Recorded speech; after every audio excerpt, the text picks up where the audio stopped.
With the recent release of Resident Evil Requiem, I thought that now is the best time to get all the achievements in the mainline games, and today I'll be completing the second game's remake that came out in 2019. Unlike Resi 1, I already played it a few years ago and already unlocked a decent amount of achievements that I'll put on screen, but that won't affect the way I played for this video since I end up by meeting their requirements at some point anyways. That's because I still have to get all the remaining collectibles, complete the game on both characters on hardcore difficulty, complete some speed and challenge runs, play some of the side content, and clear miscellaneous requirements.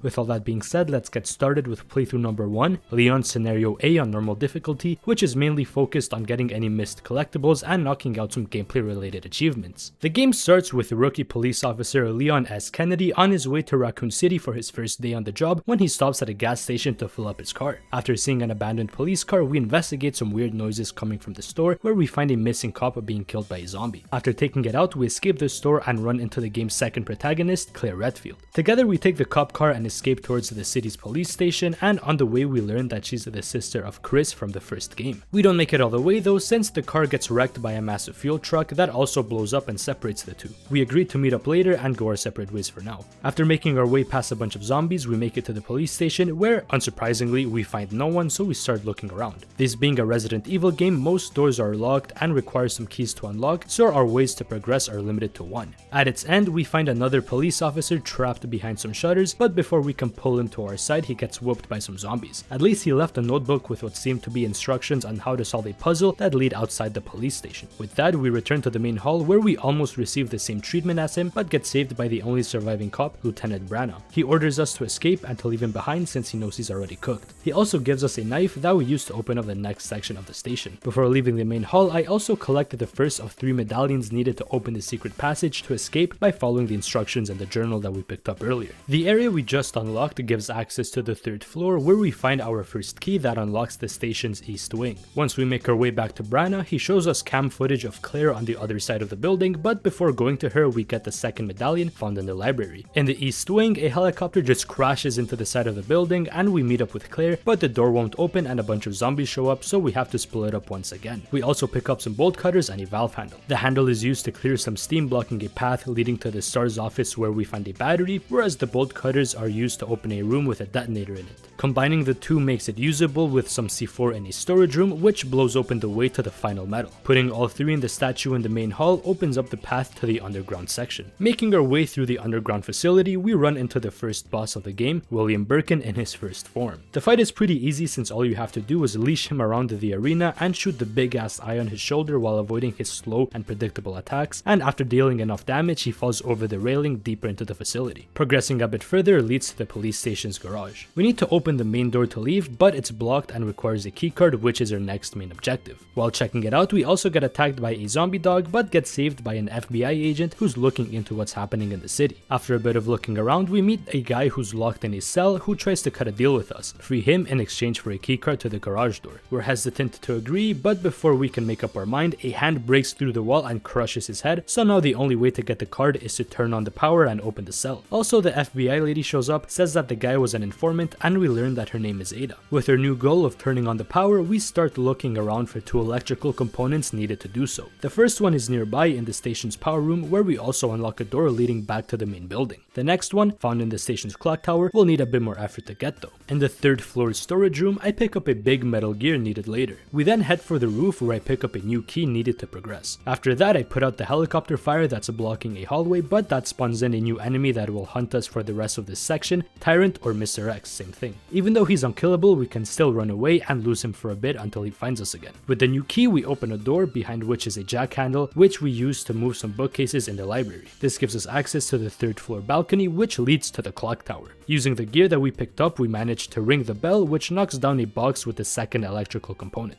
Now that we have both, we return to the jail cells and restore power, which opens up the cell containing the keycard. This does however mean that all the cells are now open and a bunch of zombies flood the hallway, but that's actually perfect since that allows me to finally unlock a new achievement for getting 3 kills with 1 grenade. After getting past them, Tyrant just breaks through the wall and almost kills us, but Ada pulls through and saves us again, so we can leave the station together. Across the street, we go to a gun shop where we run into the shop owner and his zombified daughter, who he ends up by shooting before we leave. We then go to the sewers where we we get attacked by this fuck-ass giant crocodile who we blow up with this convenient gas pipe. Further into the sewers, we run into Ada's target, Annette Birkin, the creator of the G-Virus, but she manages to get away while also shooting Leon. With him out of commission, we now play as Ada for a bit. All we gotta do is chase Annette by using a hacking device to traverse the sewers, and after escaping an incinerator, we almost catch up to her but get dropped into a trash heap before switching back to Leon. By completing her section without using her gun and only using her hacking device, I get my next achievement. Our next objective is naturally to save Ada, and to do so we need to traverse the sewers and unlock the door leading to the trash room. To be able to do that though, we first have to unlock a different door by collecting some chess piece shaped keys scattered around the area and place them in the correct positions. While I was looking for them, I also picked up a film roll which, when developed all the way back at the station, shows the location of 2 items that unlock an achievement after picking them up. With the first door open, we turn on the power to open up the waste disposal door, but we get attacked by Will Birkin in his second form. This time the arena is a lot smaller, making the fight more challenging, but by dealing enough damage and hitting him with a crane, we knock him off the ledge for a second time, and doing it with 1 crane use earns me another achievement. Now that we've been reunited with Ada, we head to the nearby cable car that'll take us to Umbrella's lab, where we should find Annette and a virus sample. By the way, I forgot to mention this in the RE1 video, but Umbrella is a massive pharmaceutical company that's responsible for the zombie outbreaks in the story. Once we arrive at the lab, Ada stays behind since she's injured and gives us a security bracelet that gives us access to the lab so we can complete the mission. To progress from this point, we'll have to upgrade the bracelet to have more clearance and access more sections of the lab. The first upgrade we find early on and unlocks the eastern wing, where we have to deal with a massive plant infestation to get the next one. To do so, we first need to create a special herbicide mixture, which we then freeze and disperse to kill the plants holding the next upgrade. This one grants access to the western wing, where we finally find the G-Virus sample. On our way out, we are greeted by who else but Birkin for the 3rd time, but at least his wife does something good for once and shoots him with the neutralizing agent and knocks him out. She explains that William injected himself with the virus after some Umbrella soldiers stole the other samples from him, which explains his current state. He then wakes up and throws Annette against the wall before mutating again for our final fight. This is by far the hardest of the 3 encounters since he's very tanky, deals a lot of damage, and has moves that cover a decently large area. But this being a Resident Evil boss, enough bullets to his eye weak points eventually kills him for the final time. We then return to Annette, who tells us to not give Ada the sample because she's a mercenary trying to sell it and that she's not actually an FBI agent. Right after that, she dies. This leads to a tense confrontation with Ada that is resolved peacefully for now, but bitch-ass Annette is still alive and shoots her. This leads to the sample falling into the abyss and Leon failing to save Ada, who also falls and surely dies. After taking an elevator, we reach a control room where we finally reconnect with Claire and agree to meet up further up ahead. While escaping the collapsing facility, we run into Tyrant, who we escape thanks to a lucky-ass explosion. We then make it to this platform that we have to take to make it to Claire, but after powering it up, Tyrant shows back up, fully evolved for the final fight. And I'ma be honest, I was low-key stuck on this boss for a good half hour because the Birkin fight left me with barely any ammo, utility, or heals, and with Tyrant dealing a lot of damage and having a smaller arena, I thought I was soft-locked. But after a couple of deaths, mainly to the insta-kill attack that I couldn't cancel since I had no flashbangs or grenades, I was able to deal enough damage for Ada to throw me a rocket launcher since she apparently takes no fall damage. And like in the first game, we finish off Tyrant with a quick shot from the RPG. We then make it just in time to catch a train and meet up with Claire and the little girl to end our first playthrough. With that done, we start playthrough number 2, Claire Scenario A on normal difficulty. Like the last one, I'll focus on getting collectibles, missable achievements, and also aiming for my first S rank, which requires a game completion of under 3.5 hours. Unlike in Resident Evil 1, playing as the second protagonist actually changes the game significantly in some sections, as well as giving access to a completely different loadout. However, the general structure and progression remain the same. With that being the case, I'll skip the first chunk of the game since it's the same on both characters up until we get the 3 medallions and head underground when we get attacked by William. Before the fight, we meet a little girl called Sherry who's hiding from him, and after the fight, we head to the parking lot with her. And instead of Ada saving us from a zombie dog, Police Chief Irons shows up and kidnaps Sherry on some Epstein shit.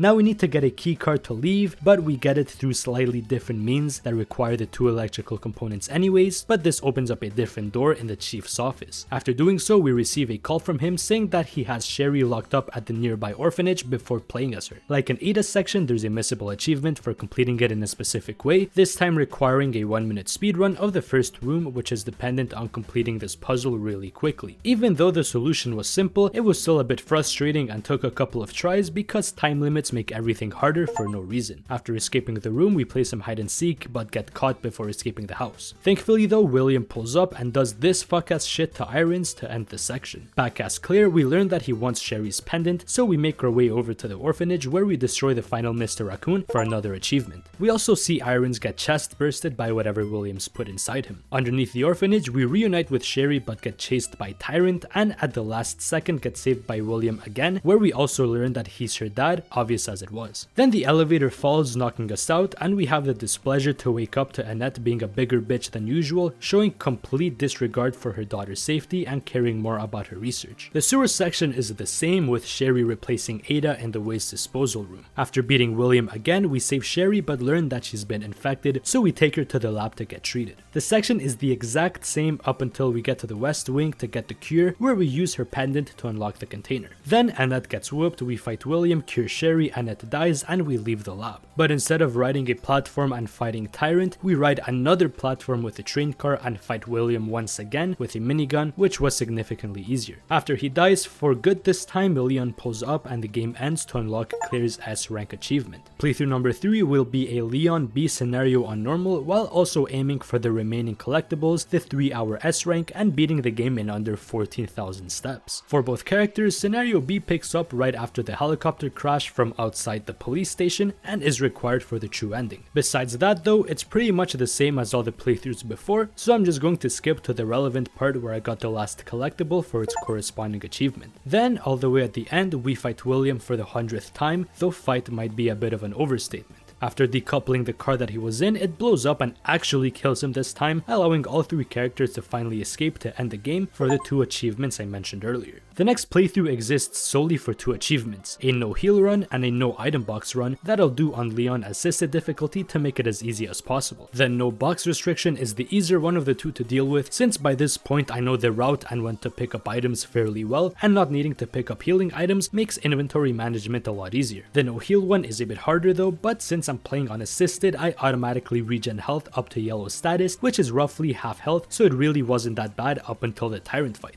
Earlier in the playthrough, I took a pretty bad hit that effectively made me play the whole game at half health, meaning that I'd only be able to take 2 to 3 hits during the fight before dying. It was honestly harder than on my initial playthrough despite the easier difficulty because of that, but after a few tries I beat Tyrant once again to end the game for the 2 achievements. The last 2 playthroughs are focused on beating the game on hardcore difficulty with both characters, and for both I used the infinite knife and pistol to make more space in the inventory for other ammo types and healing. I'll make the assumption that no one will mind if I just skip to the end for the achievements and simply say that it was harder than normal, but not by that much since I've beaten it many times by this point. Also, I forgot to record Claire's playthrough, so here's the proof I guess. Now that we're done with the main story, we move on to the first extra mode, the 4th Survivor. Here we play as the only remaining Umbrella soldier trying to escape Raccoon City, starting at the sewers and trying to make it to the front of the police department to get picked up by a helicopter. We start fully kitted out with some pretty strong weapons, some ammo and heals, but there's nothing to pick up, so proper resource management is essential to make it through. It was pretty straightforward for the most part, with a few sections causing a bit of a challenge, but I was still able to make it through on my second try for the final achievement linked to the base game. Now all that's left are the 2 achievements added alongside the Ghost Survivors update, which are 4 alternate scenarios similar to the 4th Survivor, where we play as different characters we meet during the story trying to escape. They are, in order, the gun shop owner, a woman being taxidermied by Chief Irons, another Umbrella soldier, and the sheriff from the gas station at the start.